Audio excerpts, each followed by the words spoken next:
Tapi kayaknya masalah penyeimbangan timbangannya yang ya, itu timbangannya masalah nggak berubah ya. Oke, besok saya diet.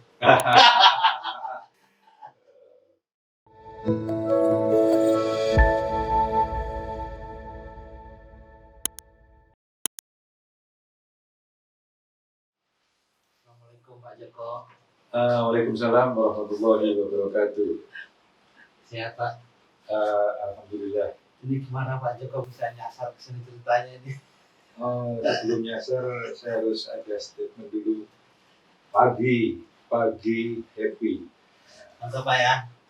Ini terima kasih Pak Joko sudah.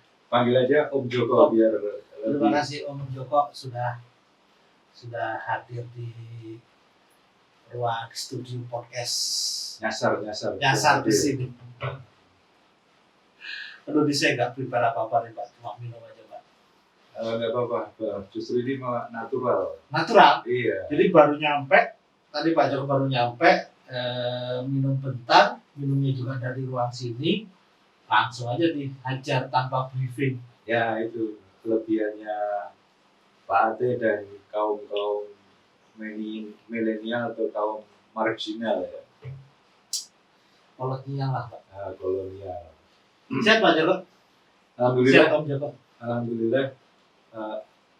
Mas Ate ya, saya panggil aja Mas Ate. Identik dengan air tanah. Ahlinya di Indonesia cuma satu loh, ahli air tanah itu. Teman-teman perlu tahu. Banyak lah Pak, cuma yang pas namanya Ate, air tanah. Iya. Kemudian anak Temanggung, Ate juga, anak Cakep juga Ate juga. Jadi itu serba pas Pak. Semua serba pas, tapi ada salah satu nilai tambahnya, yaitu ahli tanah. Memang banyak, tapi yang muncul di permukaan di atas rata-rata, apalagi yang suka yang slang kayak gitu belum ada. Yang rada nekat gini juga saya. Bukan nekat sih, ini adalah kreatif. Satu kreatif, kedua ibarat sapi itu Pak Ate itu sapinya warnanya ungu. Oh gitu Pak. Kalau sapi warna putih semua orang udah tahu, kalau warna ungu pasti langsung itu Pak Ate. Oh gitu Pak. Jadi colornya dari awal tuh memang saya udah kelihatan gitu Pak. Yes, betul. Terima kasih Pak Om Joko. Dari acara mana nih Om? Bukan kebetulan ya, memang sudah kita rencanakan. Kalau ngajar kok kayaknya antara murid dan guru, tapi lebih tepatnya sharing. Acara sharing tentang bendungan Pak. Tentang bendungan dan lebih spesialisasi lagi tentang OP bendungan. Siap. Jadi Om Joko ini spesialis OP bendungan Pak. Kurang lebih. Bukan kurang lebih, tapi lebih kurang. Jadi lebih banyaknya dibanding kurangnya. Ya. Dengan teman-teman Bendungan Cirata.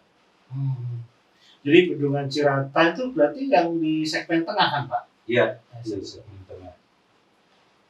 Yang mana ini bendungan... Itu PJB dong berarti, swasta berarti Pak? Iya, PJB. Yang lagi OP Cirata itu satu-satunya bendungan pertama yang bendungan apa itu? Beton Pak ya? Iya, dilapisi oleh konkret ya. CFRD ya Pak ya? Yes, betul sekali. Baru pertama kan Pak di Indonesia atau ada lagi? Saya kira yang pertama kali, tapi yang lain sudah ada yang di-create. Yang lagi di desain itu di mana? Di Sulawesi itu Pak? CFRD itu? Dulu pernah ada di Ponre ya. Jadi bendungan Indonesia itu kebanyakan kan tipenya urugan. Iya. Karena memang material itu paling banyak di Indonesia kan. Bisa jadi material, kebutuhan struktur juga cukup dengan timbunan gitu. Cukup dengan urugan gitu Pak ya. Nah itu kadang-kadang salah satunya kita itu sudah ditanamkan kalau bendungan urugan. Padahal kita bisa meng-create bendungan yang lain. Tapi kan mahal Pak. Cara fikir lebih mahal Pak. Jadi kan itu pasti ada prinsip teknis dan ekonomisnya kan Pak. Iya. Dan kalaupun mahal, tapi kan misalnya tidak ada material alternatif yang lebih tepat, ya dengan CFRD. Iya. Berarti ketersediaan geomaterial jadi faktor yang utama juga Pak ya. Betul. Di Cirata dulu mungkin tanah urukannya nggak ada. Konon waktu itu ya. Nonton juga memang waktu proses psikologisnya kan engineering itu kan udah kepake di kanan dan kiri kan, di atas dipakai di Saguling. Saguling, turun dikit tanah dipakai di Jatiluhur. Iya, Dan itu betul. semuanya bendungan besar semua, Nah, dan itu pasti kebutuhan material yang spek khusus untuk liburan mungkin gitu ya. Ini kan udah berapa tahun yang lalu ya cerita itu. kurang lebih 30 sampai 40 tahun yang lalu. 30 tahun. Inilah seusia kita. Iya, ya kita. Nah, jadi karena kebutuhan mungkin waktu itu bangun direncanakan dengan 3 itu akses untuk itu macam-macam, mungkin paling ya udah yang kanan dan kiri, yang atas dan bawah bukan, tengah nih terus mungkin ada banyak beton, nggak ada batu material yang ada di sana, sehingga dibuat bendungan yang tadi lapis beton. Kalau di daerah Sulawesi saya sih oke lah gitu, kebayang gitu, karena Sulawesi kan juga gempanya tinggi gitu Pak ya, potensi overtoppingnya juga tinggi, terus kemudian material tanah spek khusus gitu kan nggak banyak kalau di Sulawesi. Iya. Gitu. Dan memang faktanya Pak, di antara ini memang udah jarang bendungan lagi kan Pak, kecuali embung-embung kecil gitu ya. Jadi mungkin kebutuhan waktu itu kalau dibangun pakai urukan semuanya nggak nyampe gitu. Bisa jadi mungkin waktu itu ada pola yang demikian, sekarang ya paling tampungan-tampungan kecil aja di sepanjang waktu itu kebutuhan materialnya banyak banget. Ya, tapi anyway Pak, dari awal tuh memang Cirata dan teman-temannya itu yang 3 itu Saguling Cascade Dam itu memang dari awal memang didesain cascade Pak ya, kalau Bapak tahu Bapak. Nah ini PR buat saya dan generasi muda. Kita nggak tahu pokoknya ini sudah dibangun, tapi sejarah ataupun kenapa itu jarang sekali diekspos. Jadi W-nya kenapa langsung cascade gitu kan? Belum pernah. Nah ini pertanyaan yang mudah tapi susah jawabannya. Iya. Belum pernah nggak kenapa kok ini ujuk-ujuk cascade gitu. Iya, betul sekali. Dan itu di tahun itu gitu ya, di tahun 1950-an. Iya, betul. Rusia Pak ya? Prancis ya Pak ya? Prancis. Nah, kayaknya ada ini panggilan. Ada itu biarin aja atau gimana? Kalau 2 kali diambil Pak. Oh, ini mah podcast santai-santai Pak. Iya, tapi jangan ke masalah detail teknis terkait dengan bendungan. Ini kan intro aja Pak. Kalau terkait bendungan nanti pada saat jam-jam kerja. Kerja. Ini ceritanya nih sebelum lanjut nih Om Joko. Mau main ke rumah katanya seneng banget saya dikatakan, ya udah langsung sampai sini tonton podcast saja. Dan memang Om Joko juga pengen melihat lah gitu studio podcast yang ada apa adanya ini. Oh, itu tapi kalau di luaran sana sudah melampaui batas kalau saya bilang ya. Dan melakukan boundary-nya Pak ya. Iya, Bapak eselon 3, kepala balai. Dus.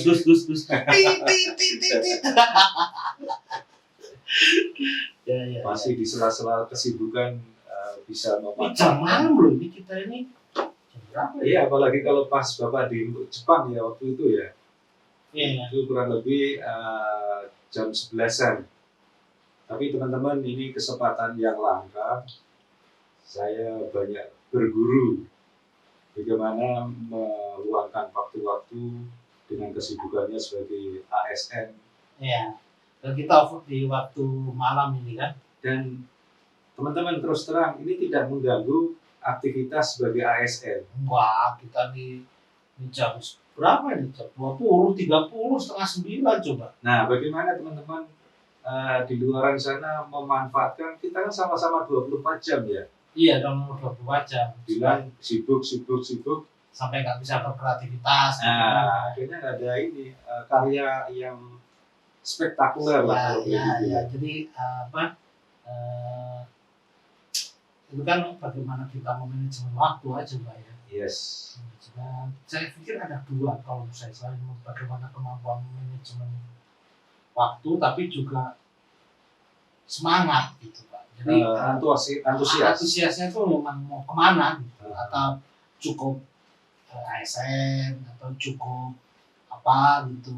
Dan selain antusias juga passionnya dan apalagi ini di tahun-tahun bulan-bulan terakhir pasti kan kita punya goal. Nah, teman-teman kalau punya goal pasti apapun akan dikejar. Iya, target-target tahunan. Yes. Kita pernah ngobrol dulu Pak, tapi belum dijadi obrolan di kertas doang loh. Nah, kita Tapi kan di mobil. Ya, ada. Kalau yang masalah target belum sampai jadi konten. Berarti nanti sekarang nih. Sekarang ataupun seri kedua siap. Sekarang dua caranya jadi konten. Kita mau temanya mendadak langsung. Tema mendadak aja. Tema mendadak. Oke.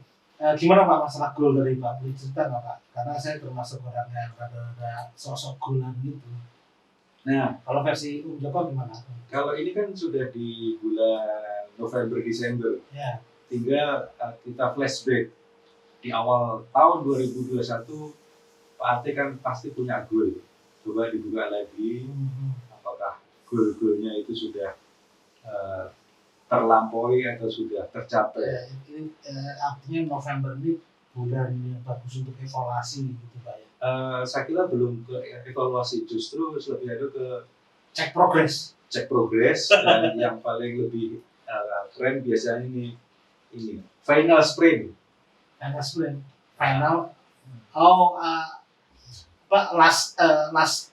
etape. Iya, last etape. Jadi teman-teman coba lihat goalnya, khususnya Pak Ate ya. Goal yang waktu itu ini sudah kesampaian belum? Ini entar lagi beres nih, entar lagi finish nih, harusnya kan sprint gitu. Iya, betul. Jangan dirubah goalnya, tapi dirubah caranya.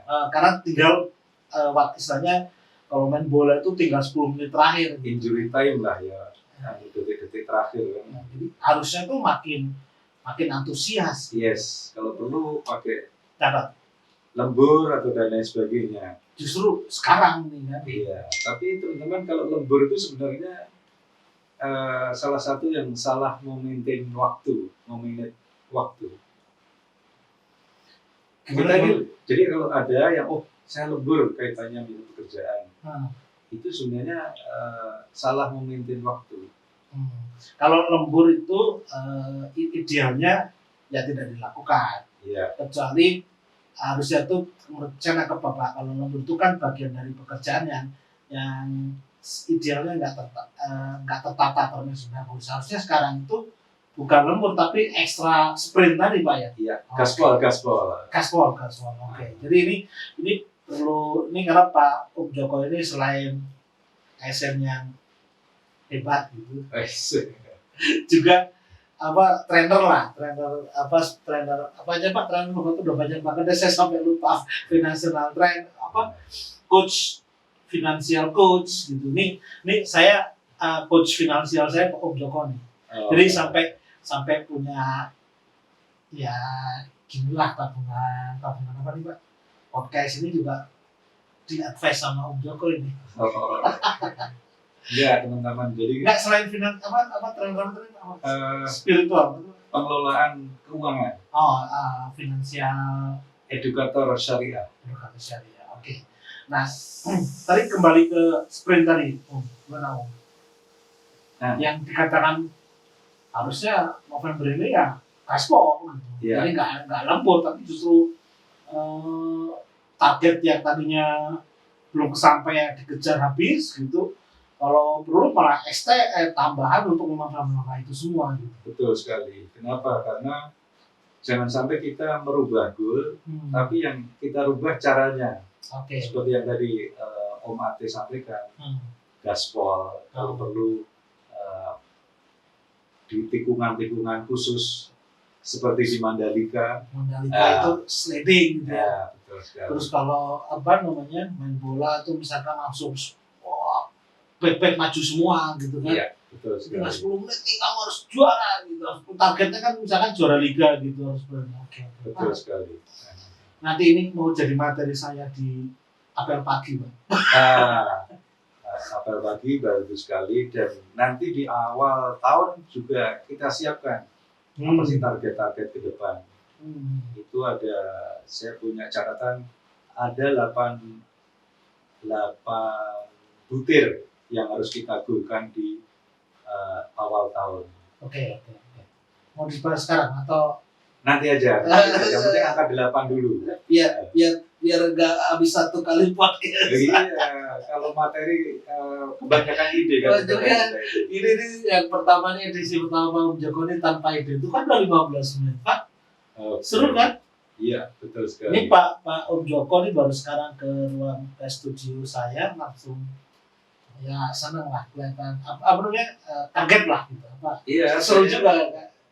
Di dalam perjalanan kan saya lihatnya cuma di layar kaca, layar video ya, layar YouTube. Nah, kalau ini langsung dan kita tanpa skrip tanpa mau ngomongin apa juga tadi kita nggak ada, mengalir aja.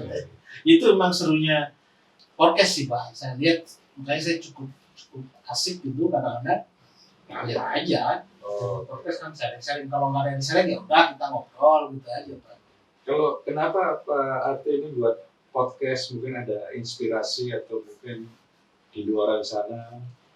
Saya lebih maintenance ini Pak, jadi saya lebih maintenance style atau target atau gaya, style atau target hidup yang lebih smart aja. Jadi saya tuh, Bapak tahu saya orang lapangan, orang akademik gitu, dan saya harus punya sentuhan seni gitu ya, sentuhan seni supaya otak kanan saya jalan, katanya gitu kan, kata Bapak lah gitu, kata Om lah. Nah ini saya mencari gimana supaya itu hidup gitu Pak, jadi balance gitu. Jadi yang kiri saya kan tumbuh lah. Hampir tiap hari saya kiri terus itu, saya kerja kiri, ngajar kiri gitu. Nah kanan ini saya mau hidupkan gitu supaya juga tumbuh terus. Saya nggak mau stagnan kanan saya, sehingga kan sempat mati tuh Pak YouTube saya, bukan mati ya, 1 tahun itu saya malas aja gitu. Ini stagnan atau ini ya? Sebenarnya nggak stagnan, nggak stuck juga. Lagi malas aja gitu, lagi malas aja. Mungkin ini salah satu pelajaran buat saya Pak. Jadi saya terlalu puas dengan target di tahun sebelumnya. Oke, terus tahun sebelumnya itu saya waktu itu kan saya tantang nih, coba di tahun 2020 harus di atas 10.000 ya. Tapi di awal tahun pertama saya yang nggak nyangka tuh saya langsung udah 5.000. Oke. Jadi saya, udah sukses di tahun pertama lah, saya udahlah pokoknya apa ya, semacam jadi target dari penuh itu terus saya berleha-leha. Nah terus ya bukan lagi malas lah yang begitu, kemudian saya mikirin otak kanan saya harus jalan nih, punya hobi baru, punya sentuhan kanan. Ini kan makanya setting ruangan ini saya entertain itu adalah memang yang lagi saya dekat dengan saya. Jadi malah dominan sama yang dekat sama saya. Seperti ini tinju kan, ini saya lagi suka tinju. Ini saya lagi ada musik gitar sama musik itu malah lagi suka. Termasuk keyboard gitu. Jadi teman-teman, jadi Om Ate ini akan selalu menyeimbangkan. Saya tapi kayaknya masalah penyeimbangan timbangannya yang itu timbangannya masalah nggak berubah ya. Jadi saya menyeimbangkan otak kanan itu sekuat bagaimana saya menyeimbangkan otak kiri. Dan satu lagi juga, ada beberapa lagi terkait podcast ini kan, di luar sana kan ada apa ya, aktor atau apa yang saya terinspirasi. Terinspirasi dari mana? Mungkin Mas Ate ada. Ya memang ya, dalam hidup ini kan butuh figur patokan lah yang supaya kita lebih bergairah gitu. Apa sih gitu ya? Kalau podcast, kalau saya punya figur contoh itu biasanya yang the best kalian. Saya nggak pernah yang kelas. Mohon maaf, saya selalu figur itu saya selalu yang the best lah. Oke. Nah, the best di podcast Indonesia ini ya Corbuzier gitu. Oke, teman-teman. Ingat ya, statementnya Mas Om Ate adalah dengan inisial Delta ya, Deddy Corbuzier. Apa sebutin lah. Oke, nah, terkait dengan Deddy Corbuzier, Ada Corbuzier. PhD loh dia tuh Pak. PSD. Saya nggak tahu, walaupun saya nggak tahu dia passion di mana ya, tapi saya lihat di profil itu dia tuh dokter. Nah, justru Jadi, ini brilian itu. Mas Ate, kesempatan yang bagus. Kami sedang mengundang itu Om Deddy akan sharing terkait dengan financial Kapan? tanggal 17 besok. Itu Bapak mau ada acara sama dia gitu. Iya, kami bersama teman-teman mengundang beliau sebagai narasumber. Datang dia. Iya. Oke, saya datang. Oke, nanti kita share Itu tanggal linknya ya. tanggal berapa? Tanggal 17. Oke, kita Tanggal nanti 17. judulnya ini, Aha. judulnya podcast ini ngomongin Deddy Corbuzier. Gitu. Oke, silakan monggo. Nanti saya kirim flyernya, ada linknya. Oke. Beliau akan cerita banyak dan yang jelas kaitannya dengan perencanaan keuangan. Oh, oke. Jadi beliau juga termasuk yang peduli ya sama keuangannya. Iya, betul sekali. Tapi benar Pak, saya sejak ya belum apa-apa aja ya, nggak punya apa-apa aja, maintenance apa namanya financial itu memang sejak itu jadi lebih bagus targetnya gitu. Kayak punya inilah. Gitu. Oh, ini karena Setahun loh ini, Pak. di luaran kan kita sering nih suruh bekerja nyari uang diajarin. Mungkin Pak Ate sampai belajar sampai ke Jepang diajarinya kan cari uang. Ya, Nggak ada di dalamnya bagaimana mengelolanya ya. nggak ada. Oke, dari sisi itu makanya saya ingin belajar banyak terkait dengan perencanaan keuangan. Ya, sebentar Pak, ya Pak. Itu identik dengan perencanaan bendungan. Udah dibahas, sangat berulang dibahas lagi. Ini udah, itu nanti dibahas lagi. Nonton bosen nanti. Tapi ini kita lagi ngomongin Deddy Corbuzier ya, situasi yang belum pernah kita omongin aja Pak. Iya. Di dalam perjalanan seperti tadi Pak yang saya kaget itu masalah time tadi Pak. Bahwa ini etape terakhir gitu. Etape terakhir. itu terakhir ya. Jadi kita harus gaspol gitu ya. Termasuk Mas Ate kan di ASN. Di bulan-bulan ini kan selalu ditanyain progresnya, Betul. prognosisnya. Prognosis endingnya di mana gitu. Harus keukur dari sekarang gitu. Yes. Dari sisi pekerjaan kita sisi keluarga, mungkin juga dari sisi spiritual. Ya, spiritual. Apakah sudah dievaluasi? Oke. Tolong ya catat ya, ini bulan November waktunya evaluasi cek target lagi, jangan mengurangi target. Iya. Ubah caranya sehingga target lu kecapai. Betul sekali. Masih ada waktu lah istilahnya. Yes, terkait dengan spiritual, keluarga, olahraga, kesehatan. Waduh, itu yang bagian olahraga tadi nih. Termasuk kesehatan tadi ya. Waduh, saya tuh yang agak belum kecapean ya, kayaknya tinggal berat badan. Mungkin di tahun 2000 di awal-awal tidak dibuat goal terkait dengan berat badan. Ada sih sebenarnya. Ada, cuma ya lalai lah gitu. Jadi makasih Pak, makasih Om. Jadi sekarang jadi keinget lagi. Oke, besok saya diet. Teman-teman, ini di dalam perjalanan Om Ati itu terakhir sepeda, terus tinju. Mungkin ada rencana ganti lagi. Ada badminton pernah. Oh, badminton. Jadi saya mulai olahraga itu badminton. Salah. Kemudian sepeda, badminton, sekarang lagi tinju. Tinju sama treadmill lah sekalian.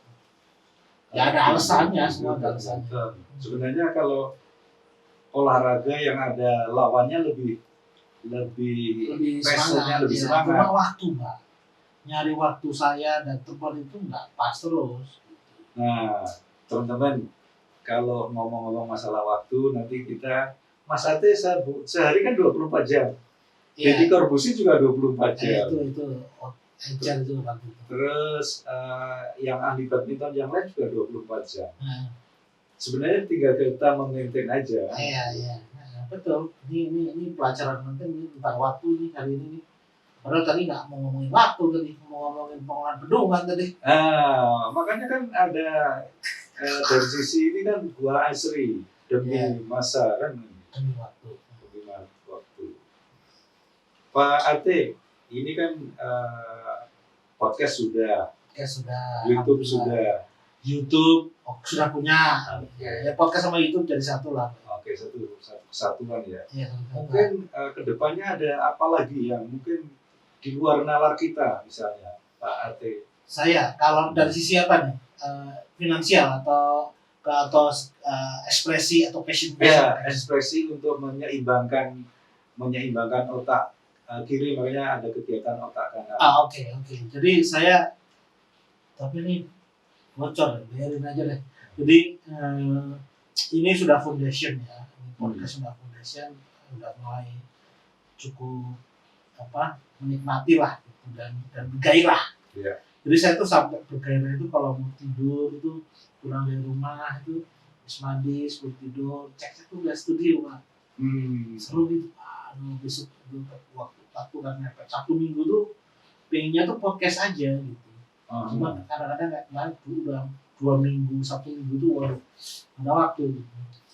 Itu jadi podcast. Jadi mungkin tahun depan tuh saya pengen ini lagi. Nah, saya pengen format studionya lebih Pak. Jadi mau saya kalau diizinkan ya mau dikombinasi dengan studio podcastnya ada 2 studio gitu. Kemudian studio musiknya ada. Terkait dengan musik kan musiknya juga lebih lengkap. Jadi ini mau saya enlarge aja, lebih saya gedekan aja. Jadi kalau perlu misalkan di gym ini kan baru ada tinju, sepeda, treadmill, kalau ada angkat beban, tapi ruangannya nggak ada. Jadi mau enlarge yang ada sekarang. Misalkan kalau musik yang ruangan nggak masalah. Toh audien tahunya ya di situ aja, tidak semuanya kan gitu. Iya. Saya udah kaget tadi loh. Ini kok sudah menggelegar, membahana lah gitu. Wah, ini teman-teman kalau hadir ke sini akan semakin kaget. Iya. Saya yakin. Jadi kemarin tuh saya undang pertama case itu Pak ya. Itu ya anak kos lah gitu. Itu begitu duduk ya gini langsung tiba-tiba asik aja gitu. Jadi memang punya daya tarik Pak. Gitu. Dia mau saya undang lagi mau aja gitu. Kan ini Pak Joko juga menikmati ya Bos. Ada sound studio itu membuat suasana itu lebih asik gitu Pak. Nah, yang paling utama terkait dengan menikmati yaitu tadi kita bisa ngomong, ada lawan kita, apalagi dengan banyak orang. Seperti kemarin kita belajar bersama. Iya, kita kemarin belajar tapping ya. Lebih kalau kita rangkum yaitu public speaking. Jadi pokoknya saya sama Om Joko udah siap jadi MC kelas dunia lah. Cuma saya dunia dan akhirat. Saya kemarin tuh ada satu yang saya nggak pakai ilmunya.